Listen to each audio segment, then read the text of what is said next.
जय हिंद मेरे भावी शिक्षक साथियों एंड ऑल कॉम्पिटिटिव एग्जामिनेशन की तैयारी करने वाले मेरे प्यारे दोस्तों। चलिए आशा करता हूँ कि अच्छे होंगे, जहाँ होंगे एकदम मस्त होंगे, तंदुरुस्त होंगे, ठीक ना। आज का ये वीडियो एकदम मोस्ट इंपॉर्टेंट होने वाला है।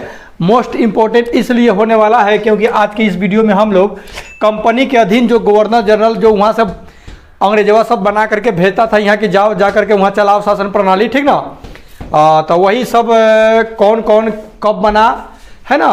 तो आज के वीडियो में यही हम लोग देखने वाले हैं और उसके शासनकाल में वो क्या क्या किया, किस राजा को अपने अधीन किया, गुलाम बनाया, है ना। समझ रहे हैं बात को।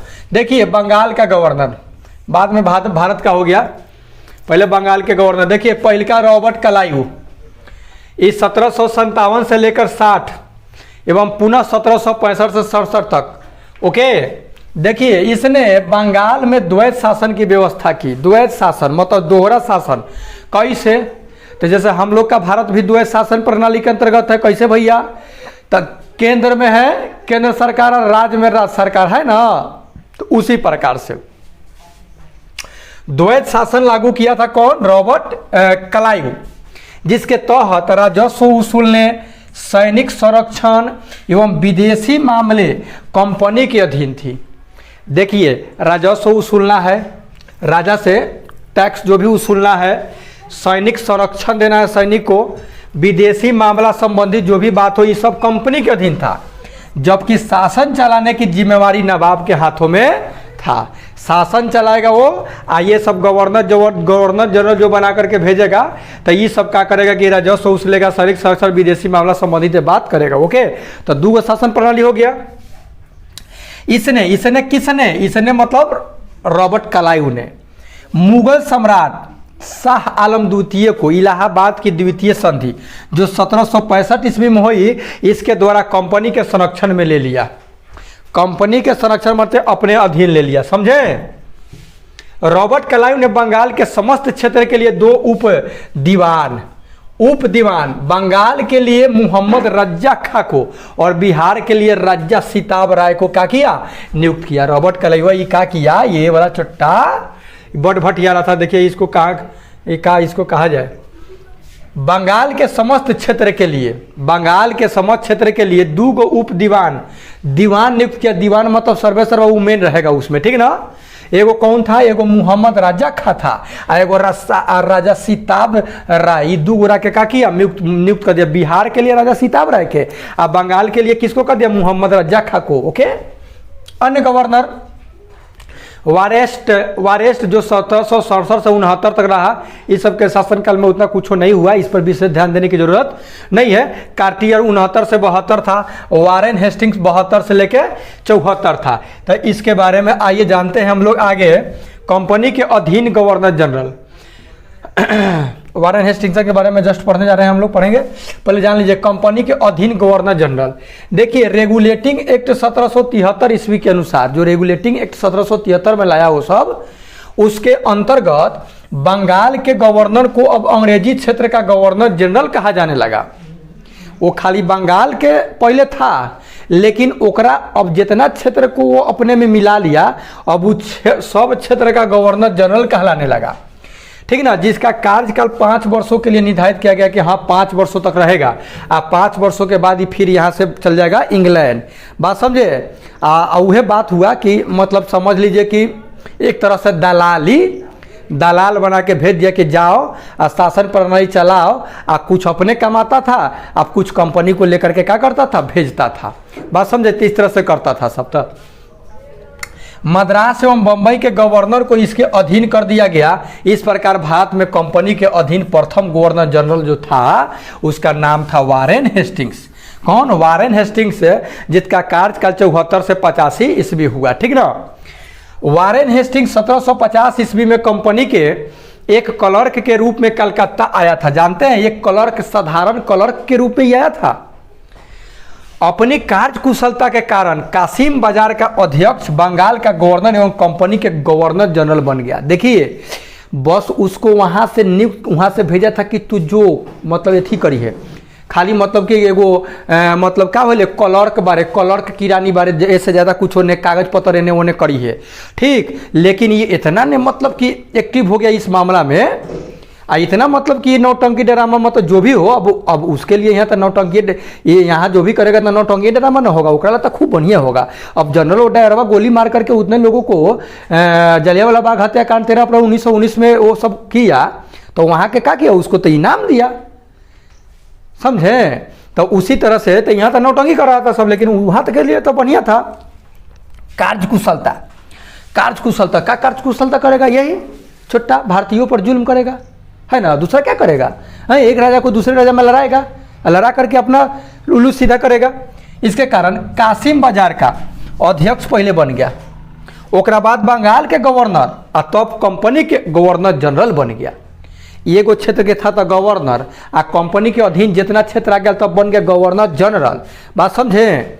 अब देखिए, आइए एक बारे में जानते हैं, वारेन हेस्टिंग्स के बारे में। ये 1774 से 85 तक इसका कार्यकाल था। हो सकता है थोड़ा बहुत इधर उधर कहीं हम देखें कि इधर उधर भी इसका टाइम दे दिया हुआ है। क्या कीजिएगा, इतिहास है, कोनो कहेगा कुछ, कोनो कहेगा कुछ। देखिए वारेन हेस्टिंग्सन के बारे में अब हम जानेंगे, ठीक ना। अब आप लोग बताइएगा कमेंट करके कि क्या ये डिटेल में चाहिए या शॉर्ट में। आज का वीडियो जो रहेगा ना, मेन पॉइंट को ही लेकर के केवल आए हुए हैं। अगला अगर आप लोग का कमेंट आया कि एकदम पूरा जाति किया ये सब ना, गवर्नरवा जनरलवा ये सब, गवर्नरवा जाति किया, सब के बारे में लेके आइए, तब सबके बारे में लेकर आएंगे, बताइएगा, ठीक ना। देखिए 1772 में, हाई 72 74 में, 74 भी कहीं कहीं दिया हुआ है, तो देखिएगा, थोड़ा ध्यान दीजिएगा। 1772 ईस्वी में द्वैत शासन की समाप्ति की घोषणा किया, क्योंकि वो द्वैत शासन लगाया था कौन, कलायुआ, लॉर्ड कलायुआ, वो लगाया था द्वैत शासन, तो ये खत्म कर दिया। आप क्वेश्चन पूछेगा कि द्वैत शासन जो प्रणाली था उसकी समाप्ति की घोषणा कौन किया था, वारेन हेस्टिंग्सन। रेगुलेटिंग एक्ट 1773 ईस्वी में कलकत्ता यानी वर्तमान में कोलकाता में एक सुप्रीम कोर्ट स्थापित किया गया, ये करे द्वारा सर विलियम जोन्स द्वारा 1784 ईस्वी में हेस्टिंग्सन के समय the Asiatic Society of Bengal की स्थापना की गई थी। याद रखिएगा, the Asiatic Society of Bengal की स्थापना कब की गई थी, तो 1784 में किसके समय की गई थी, सर विलियम जोन्स के द्वारा की गई थी, ठीक ना। पिट्स इंडिया एक्ट जो 1784 में के विरोध में इस्तीफा देकर जब वो इंग्लैंड पहुंचा, तो वर्क द्वारा उस पर महाभियोग चला गया। क्या पर, वारेन हेस्टिंग्सन पर महाभियोग चला गया। हालांकि 7 साल की सुनवाई के बाद उसे छोड़ दिया गया। 7 साल के खूब मालताल कमा के गया था। ये एक गरीब घर के था, ये लॉर्ड मत कहेगा के वारेन हेस्टिंग्स, ये क्या किया था कि खूब मालताल यहाँ से झरझरा के गया था वहाँ पे, समझे। बाकी महाभियोग लगाया, 7 साल चलक, कुछ नहीं हुआ। लॉर्ड ओकरा बाद कार्नवालिस का समय 86 से लेकर 93 तक ले। देखिए 1793 ईस्वी में ही बंगाल में अस्थाई बंदोबस्ती लागू किया गया। अब क्वेश्चन पूछेगा कि अस्थाई बंदोबस्ती किसके शासनकाल में लागू हुआ था, तो लॉर्ड कार्नवालिस के, ठीक है। इसके तहत जमींदारों को जब भू राजस्व का 10/11 भाग कंपनी को देना था तथा 1 भाग अपनी सेवाओं के लिए अपने पास ही रखना था। कार्नवालिस को भारत में प्रशासनिक सेवा यानी सिविल सर्विस का जनक माना जाता है। देखिए कार्नवालिस को भारत में प्रशासनिक सेवा यानी सिविल सर्विस का जनक किसको माना जाता है। क्वेश्चन आपसे पूछेगा कि प्रशासनिक सेवा का जनक यानी पापा किसको माना जाता है, तो ये लॉर्ड कार्नवालिस को माना जाता है। किसको माना जाता है, लॉर्ड कार्नवालिस के। इसी के समय में सिविल सर्विसेज का जो शुरुआत हुआ था यूपीएससी का, बात समझे। आइए देखते हैं आगे। उसके बाद आइए सर जॉन सोर 1793 से 1798 तक था। इसने तटस्थता तथा हस्तनिरपेक्ष निहरक्षेप की नीति का पालन किया। इसी कारण उसने अपने 5 वर्ष के प्रशासनिक काल में किसी भी युद्ध में भाग नहीं लिया था। याद रखिएगा, सर जॉन सेन एक शासनकाल में, मतलब जब तक ले गवर्नर जनरल रहा तब तक ले शासनकाल में कोनो युद्ध हुआ नहीं हुआ, ठीक ना। लॉर्ड वेलेस्ली 1798 से 1805 में चतुर्थ मैसूर युद्ध जो 1799 ईस्वी में टीपू सुल्तान और कंपनी के सब सिपाही उपाही जो था ये सबके साथ हुआ, तो यही में टीपू सुल्तान हार गया, ठीक ना, और मारा भी गया। वेलेजली के नेतृत्व में अंग्रेजों ने लड़ा था, और नेतृत्व करने का काम कौन किया था? Lord Wellesley. तो याद रखिएगा, लॉर्ड वेलेजली के काल में सबसे बड़का क्या हुआ था? तो चतुर्थ मैसूर युद्ध। आप क्वेश्चन पूछेगा चतुर्थ मैसूर युद्ध किसके शासनकाल में हुआ था? तो वेलेजली, लॉर्ड फोर्ड कैसे आ गया बे? वेलेजली के, ठीक ना। इसका शासनकाल 98 से लेकर 1805 तक ले रहा, ठीक ना। इसी के शासनकाल में क्या हुआ था कि टीपू सुल्तान की मृत्यु हुआ था, क्योंकि यही नेतृत्व कर रहा था। नेतृत्व करने के दरमियान क्या हुआ कि मारा गया, ठीक ना। वेलेजली ने भारतीय राज्यों को अंग्रेजी राजनीतिक परिधि में लाने के लिए सहायक संधि, ठीक ना, सहायक संधि प्रणाली का प्रयोग किया था, सहायक संधि का प्रयोग किया था। अगला है जॉर्ज वोरले। इसका मतलब ज़्यादा कुछ भी नहीं है, बस याद रखिएगा कि 1805 से 1807 तक था। लॉर्ड मिंटो प्रथम 1807 से 1813। चार्ल्स मेटकॉफ को मिंटो नहीं, महाराजा रंजीत सिंह के दरबार में भेजा था। सुनिएगा बात को, इंपॉर्टेंट पॉइंटवा को खाली लेके आए हैं, ठीक ना। कहिएगा तो पूरा डिटेल लेकर के आएंगे, 2-3 गो वीडियो बना देंगे 15-15 मिनट के, और टोटल एको पॉइंट नहीं छोड़ेंगे आप लोग से। बस इसलिए हम एक इजाज़त लेने के लिए आए हैं कि हाँ, नहीं तो बोरिंग हो जाते हैं, बड़ा वीडियो बना दे आप लोग नहीं देखिएगा, वैल्यू खराब हो जाता है वीडियो का।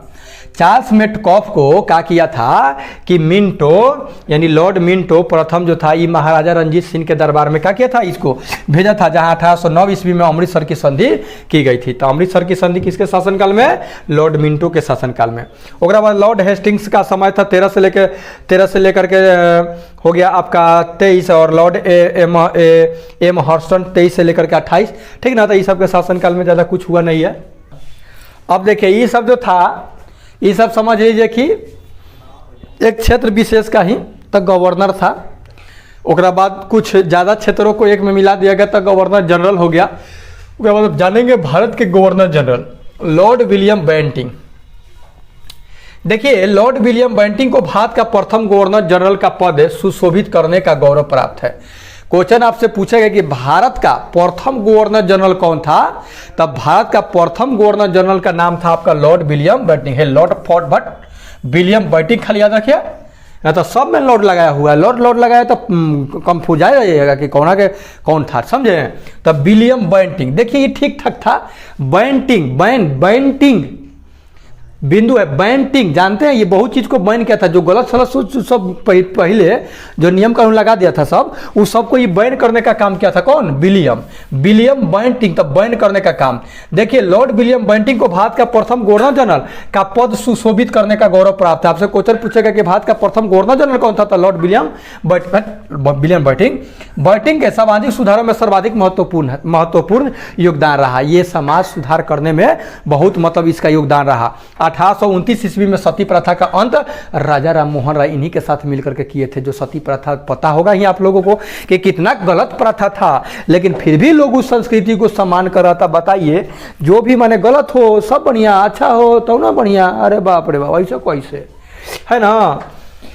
बेंटिंग के कर्नल सिलीमन तथा स्थानीय रियासतों की मदद से ठगी प्रथा समाप्त की गई थी। ठगी प्रथा मतलब ठग लेना और हड़प नीति तथा बाल हत्या को प्रतिबंधित किया गया था। मतलब देखिए, नामे है बेंटिंग, एक में ढेर चीज बैन किया गया था। तो जब भी बैन के बात आएगा तो समझ लीजिए कि विलियम बेंटिंग।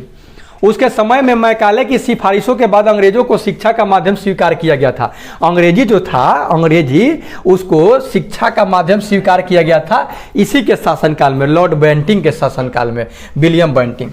ओकरा बाद है चार्ल्स मेटकॉफ है। ओकरा बाद कौन है? Charles Metcalfe. 1835 से लेकर 1836 तक ले, ये ज़्यादा दिन नहीं रहा है, 1 साल रहा है। काका किया है तो देखिए, इसने प्रेस एक्ट पारित किया था। एक्ट मतलब कानून, प्रेस पर प्रतिबंध लगाने लगा। जैसे मान लीजिए कि आप सरकार के खिलाफ में नहीं छाप सकते, मतलब सरकार के चटुकारी कीजिए, गोदी में रहिए उसका, बात समझे? गलत छापा तो बस हो जाए, छुट्टी हो जाए, सबके प्रेस उरेस के मशीन उसीन सबके खींच के लेके जेल में डाल देगा, बात समझे? तो ये प्रेस एक्ट लाया था कौन, समझे? तो ये जो आया लॉर्ड चार्ल्स मेटकॉफवा, ये आकर के क्या किया कि जो भी ये सब प्रेस एक्ट पहले जो लाया था, आप प्रतिबंध जो लगाया था, तब मैंने काम करो, मेरे अधीन करो, तो ये आया था, लेकिन एक क्या किया था बेचारा, समाप्त कर दिया था। इसे भारतीय प्रेस की मुक्तिदाता कहा गया है। इसे सब समाप्त कर दिया, तो समाप्त कर दिया तब इसको क्या कहा जाने लगा कि भारतीय प्रेस का मुक्तिदाता। भाई प्रेस पर प्रतिबंध जो लगा के गया था सब, तो अब ये क्या किया बेचारा, हटा दिया। बात समझे। ऑकलैंड प्रथम, ये ऑकलैंड प्रथम 36 से लेकर के 42 तक रहा, ठीक ना। इसके शासनकाल की महत्वपूर्ण घटनाएं थी प्रथम ब्रिटिश अफगान युद्ध, जिसमें अंग्रेजों को पराजय का सामना करना पड़ा और भारी नुकसान भी हुआ था एक शासनकाल में। एक में ज़्यादा झंझट नहीं, लॉर्ड हार्डिंग जानिए एक बारे में तरह का कुछ है। देखिए उसके समय की सबसे महत्वपूर्ण घटना थी प्रथम आंग्ल सिख युद्ध 1845 से 46, जिसमें अंग्रेजी सेना ने लाहौर पर अधिकार कर लिया और सिखों पर लाहौर की संधि थोप दी। सिख पर क्या किया था, लाहौर की संधि थोप दी थी। लॉर्ड डलहौजी इसके शासनकाल में देखिए क्या हुआ, इसी के काल में हुए हड़प की नीति, यही हड़प नीति लगाया था डॉक्ट्रिन ऑफ लेफ्ट। ये डॉक्ट्रिन ऑफ लेफ्ट जो लगाया था हड़प नीति, इसके कारण क्या था, झांसी, नागपुर, सतारा आदि राज्य तथा भ्रष्टाचार का आरोप लगाकर अवध तथा बरार राज्य अंग्रेजी राज्य में मिला लिया था। ये सबके जानते हैं। पहले सतारा को मिला था, याद रखिएगा। सतारा को पहले क्या किया था लॉर्ड डलहौजिया, डलहौजिया क्या किया था, अपना कब्जा में कर लिया था। हड़प नीति लगा था, सबके हड़प ले रहा था, ठीक ना। बात समझे, सबको हड़प के अपना अंदर कर लिया। शिक्षा संबंधी सुधारों में डलहौजी ने 1854 के जो उट्स डिस्पैच को लागू किया। प्राथमिक शिक्षा से लेकर विश्वविद्यालय स्तर तक की शिक्षा के लिए एक व्यापक योजना बनाई गई। सर के रुड़की का इंजीनियरिंग कॉलेज इसी के समय का है, लेकिन ज़्यादा हड़पने वाला काम किया, लेकिन काम किया था ये। डलहौजी को भारत में रेलवे का जनक भी माना जाता है, याद रखिएगा। देखिए जिसके अंदर बुराई है उसके अंदर अच्छाई भी है, जहाँ फूल है वहाँ कांटा भी है। तो ये तो हड़प नीति लगा के हड़प के सबके अपना में मिलाता था। लेकिन जानते हैं एकरे शासनकाल में रेलवे का शुरुआत हुआ था। डाक का भी इसी के शासनकाल में, जो मुंबई से थाने 1853 में जो रेलवे चला था, ये इसी के शासनकाल में चला था। इसीलिए ये डलहौजिया के भारत के रेलवे का जनक कहा जाता है। का है तो इसी के प्रयत्नों के फलस्वरूप महाराष्ट्र में मुंबई से थाने तक प्रथम रेल जो 1853 ईस्वी में चलाई गई थी, इसी के शासनकाल में। हालत खराब हो, पसीने आदमी वाले। ब्रिटिश साम्राज्य के अधीन भारत के प्रमुख वायसराय, आप जानिए वायसराय लॉर्ड कैनिंग 56 से लेकर 62 तक ले रहा। 57 में हुआ था, चलिए रहे के काथी हुआ था, 57 में सैनिक विद्रोह हुआ था। यह भारत में कंपनी द्वारा नियुक्त अंतिम गवर्नर जनरल था, समझिएगा। पहले काथी था गवर्नर, ओकरा बाद आया गवर्नर जनरल, ओकरा बाद हो गया वायसराय। तो हई जो है कैनिंगवा, ये प्रथम काथी था भारत का अंतिम गवर्नर जनरल था, अब प्रथम वायसराय था। अब ब्रिटिश साम्राज्य के अधीन नियुक्त भारत का प्रथम वायसराय। तो क्वेश्चन ये से बनता है कि भारत का प्रथम वायसराय कौन था, तो क से कैनिंग। अब अंतिम गवर्नर जनरल कौन था, तो क से कैनिंग, ठीक ना। इसके समय की सबसे महत्वपूर्ण घटना थी सन 1857 की ऐतिहासिक विद्रोह। 1857 की क्रांति बड़ा इम्पोर्टेंट पॉइंट है। 1857 की क्रांति। कैनिंग के समय में सन 1856 ईस्वी में विधवा पुनर्विवाह अधिनियम भी पारित हुआ तथा व्यापक सिद्धांत राज विलय नीति को भी समाप्त कर दिया। जो डलहौजिया सबके मिला ले रहा था, तो कैनिंगवा का किया, कम कर दिया, बंद कर दिया। बात समझे। अब पुनर्विवाह भी, विधवा पुनर्विवाह भी ये शुरू करवाया, इसी के शासनकाल में शुरू हुआ। लॉर्ड ये सब जानते, एकदम तनका चिखाया जा रहा है आपको। आप जरूर कमेंट कीजिए, एकदम जोरदार कमेंट कीजिए कि हम आपको एकदम डिटेल लेकर के आए, क्योंकि अल्प ज्ञान खतरनाक होता है, ठीक ना। A little knowledge is very dangerous, समझे ना। लॉर्ड लिटन यह एक प्रसिद्ध उपन्यासकार, साहित्यकार एवं निबंध लेखक था। साहित्यकार में इसे ओवन मेरिडिथ के नाम से भी जाना जाता था। मार्च 1878 ईस्वी में लिटर ने भारतीय समाचार पत्र अधिनियम यानी वर्नाक्यूलर प्रेस एक्ट पारित किया। ओहो ससुरा, ये बड़ भटियारा है लॉर्ड लिटनवा। लॉर्ड ने बकलोल है लिटर। ये जानते हैं एकरे में वर्नाक्यूलर प्रेस एक्ट आया था, पूरा प्रतिबंध लगा दिया। फिर होने को ही तो खत्म किया था वो, आई फिर लगा दिया। पारित करके भारतीय समाचार पत्रों पर क्या किया था, कठोर प्रतिबंध लगा दिया था। लिटन ने अलीगढ़ में मुस्लिम एंग्ला प्राच्य महाविद्यालय की स्थापना की और सिविल सेवा परीक्षाओं में प्रवेश की अधिकतम आयु 21 वर्ष से घटा के 19 वर्ष कर दी। अब बताइए ये कितना जुल्म किया। 21 वर्ष तक आदमी में भर सकता था तो 19 कर दिया कि ल 2 वर्ष पहले ही तोर सेवा समाप्त हो जाए। लॉर्ड रिपन कैनिंग के बाद आया, कैनिंग के बाद ये आया भकुलवा लिटानावा, ओकरा बाद आया रिपानावा। ये देखिए रिपन ने 1882 ईस्वी में वर्नाक्यूलर पेस्ट एक्ट को समाप्त कर दिया। वो कहेगा हटो हटाओ, तू सब खाली ये सब भारतीयों पर जुल्म करता है, हटाओ, तो हटा दिया। ये रिटानावा लगाया, रिपानावा हटा दिया। 1882 में सिविल सेवा परीक्षा की आयु को पुनः 19 से 21 कर दिया, मतलब ओकरा के उल्टा कर दिया। इसके समय में ही भारत में सन 1881 ईस्वी में सर्वप्रथम नियमित जनगणना शुरू हुई थी। तब से लेकर अब तक प्रत्येक 10 वर्ष पर जनगणना आपका होता है। फ्लोरेंस नाइटिंगेल ने रिपन को भारत का उद्धारक की संज्ञा भी दिया था कि हाँ ये रिपनवा काम ठीक ठाक किया। अब चेम्सफोर्डवा के बारे में जानिए। चेम्सफोर्डवा का किया तो ये काका किया इसी के काल में 13 अप्रैल 1919 ईस्वी को जलियांवाला बाग हत्याकांड जो अमृतसर में हुआ, यह चेम्सफोर्डवा के शासनकाल में हुआ। 1916 से लेकर के 21 था, बड़ा खतरनाक समय था 19 से लेकर 21। खिलाफत आंदोलन एवं गांधी जी का असहयोग आंदोलन इसी के समय में प्रारंभ हुआ था, समझे। ओकरा बाद वेलिंगटन के समय में 7 सितंबर से 1 दिसंबर 1931 तक द्वितीय गोलमेज सम्मेलन का आयोजन हुआ था। 1 दिसंबर 1931 फिर 32 फिर ठीक ना 31 में द्वितीय गोलमेज सम्मेलन हुआ था। 30 में 31 में 32 में सम्मेलन हुआ था लंदन में। इस सम्मेलन में गांधी जी ने कांग्रेस का प्रतिनिधित्व किया था।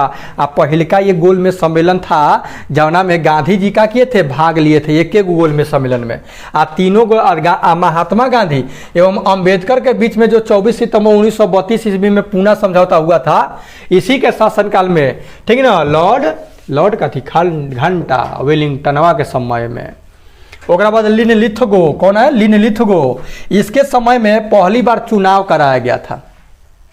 कांग्रेस ने ओकरा में जनगणना एकरा में चुनाव, कांग्रेस ने 11 में से 7 प्रांतों में अपनी सरकार बनाई थी। 11 गो में 7 गो पर बना लिया था। 1 सितंबर 1939 ईस्वी को द्वितीय विश्व युद्ध प्रारंभ हुआ था। याद रखिएगा ये द्वितीय विश्व युद्ध इसी के समय में शुरू हुआ था, ठीक ना। हाँ, द्वितीय विश्व युद्ध प्रारंभ हुआ था। ब्रिटिश सरकार ने बिना भारतीयों से पूछे भारतीय युवकों को भी युद्ध में झोंक दिया था, समझे। आगे देखेंगे, खत्म होगा। 1940 ईस्वी में लीग के लाहौर अधिवेशन में पहली बार पाकिस्तान की मांग की गई थी। याद रखिएगा 1940 में। 9 अगस्त 1942 ईस्वी को कांग्रेस ने भारत छोड़ो आंदोलन प्रारंभ किया था। 9 अगस्त 1942 में भारत छोड़ो आंदोलन। लॉर्ड माउंटबेटन 17 मार्च 1947 से 48 तक ले रहा। ओकरा बाद तो एक खेले खत्म हो गया। ओकरा बाद तो भारत के लोग बनने लगा श्री राजगोपालाचारी। 4 जुलाई 1947 को ब्रिटिश संसद में इटली द्वारा भारतीय स्वतंत्रता विधेयक प्रस्तुत किया गया, जिससे 18 जुलाई को स्वीकृति मिली थी। विधेयक के अनुसार भारत और पाकिस्तान 2 स्वतंत्र राष्ट्रों की घोषणा भी की गई थी। 15 अगस्त 1947 ईस्वी को भारत स्वतंत्र हुआ गया, ठीक ना। स्वतंत्र भारत का प्रथम गवर्नर जनरल कौन बना? यह माउंटबेटनवा बना। प्रथम स्वतंत्र भारत के प्रथम गवर्नर जनरल जो था ये कौन था? फिर वायसराय खत्म हो गया, गवर्नर जनरल आ गया लॉर्ड माउंटबेटन, ठीक। इसके बाद श्री राजगोपालाचारी चक्रवर्ती राजगोपालाचारी स्वतंत्र भारत के प्रथम भारतीय गवर्नर जनरल श्री राजगोपालाचारी बने। वे स्वतंत्र भारत के प्रथम और अंतिम भारतीय गवर्नर जनरल थे। ओकरा बाद गवर्नर जनरल पद समाप्त हो गया, ठीक ना। तो ये था आपका गवर्नर और गवर्नर जनरल और वायसराय से संबंधित शॉर्ट एकदम। आप कमेंट करके बताइए, मैं बार बार बोल रहा हूँ लॉन्ग लेकर के आएंगे, एकदम एक भी पॉइंट छोड़ेंगे उड़ेंगे नहीं, किसके शासनकाल में क्या हुआ। मिलते हैं नेक्स्ट वीडियो में, तब तक take care and good bye.